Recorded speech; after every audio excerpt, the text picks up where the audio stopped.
अध्यास में और अभ्यास में क्या अंतर होता है। अभ्यास वो है जिसे आप अपने ऊपर आरोपित करते हैं और अध्यास वो है जो स्वतः हो रहा है। इंद्रियों का जो विषय है उसके लिए आप अभ्यास नहीं करते। कोई हस्त मैथुन का अभ्यास नहीं करता, कोई स्त्री के संग का या पुरुष के संग का अभ्यास नहीं करता, कोई क्रोध करने का अभ्यास नहीं करता, कोई लोभी होने का अभ्यास नहीं करता, कोई संबंधों में मोह करने का अभ्यास नहीं करता। तो हो जाता है, अपने आप होता है,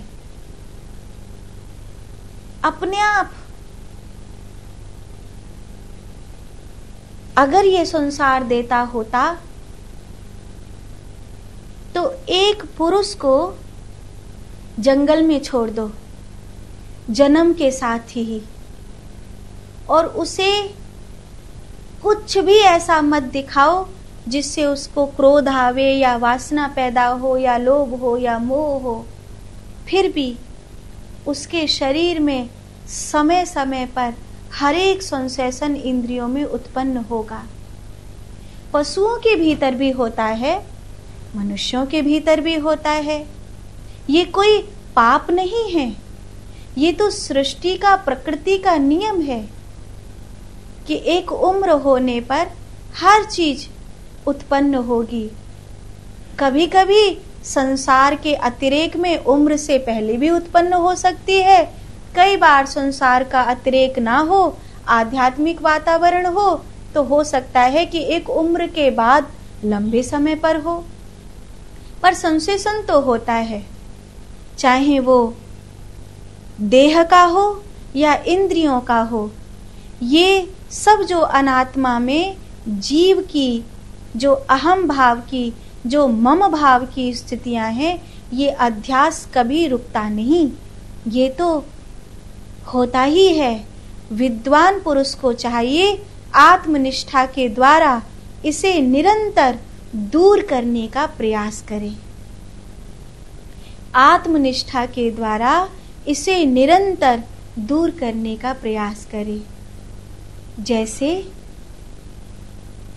संग के कारण किसी स्त्री को पुरुष से आकर्षण हो गया, किसी पुरुष को स्त्री से आकर्षण हो गया, किसी धन से प्यार हो गया, किसी घर से प्यार हो गया, किसी वस्तु से, किसी विषय से प्यार हो गया, कोई बात नहीं, उसे समझो और उस वृत्ति को धीरे धीरे धीरे परमात्मा में परिणित करो।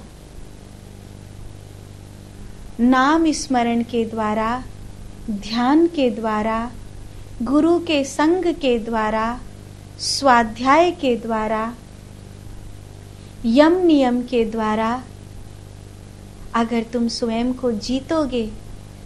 एक बात हमेशा याद करना, स्लोली स्लोली कभी नहीं जी सकते। 5-5 मिनट करके तुम अपनी नींद से कभी नहीं जाग सकते।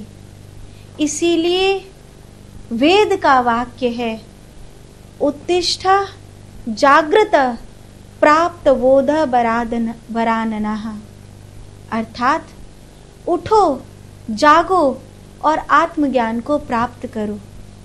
जबकि होना तो ये चाहिए कि पहले जागो, फिर उठो, फिर आत्मज्ञान को प्राप्त करो। लेकिन कहते पहले उठो, जागो, फिर आत्मज्ञान को प्राप्त करो। तो वो कोई पागल नहीं है। जाग तो तुम जाओगे, पहले उठो तो सही, पहले बिस्तर तो छोड़ो। बिस्तर छोड़ दोगे तो जाग ही जाओगे। लेकिन तुम सोचो कि पहले जाग जाऊं तो 5 मिनट और उस 5 मिनट में कब 1 घंटा निकल जाएगा। ऐसे तो तुम 80 बरस में भी नहीं जागोगे, 100 बरस में भी नहीं जागोगे, 100 जन्म में भी नहीं जागोगे। इसीलिए ये श्लोक कहता है कि देह और इंद्रिय आदि जो कुछ भी है, ये सब अनात्मा, अर्थात ये संसार की माया वस्तु का जीव में अहम भाव से, मम भाव से उत्पन्न होने वाला अध्यास है। यही अध्यास तुमको पतन के मार्ग पर लेकर जाएगा।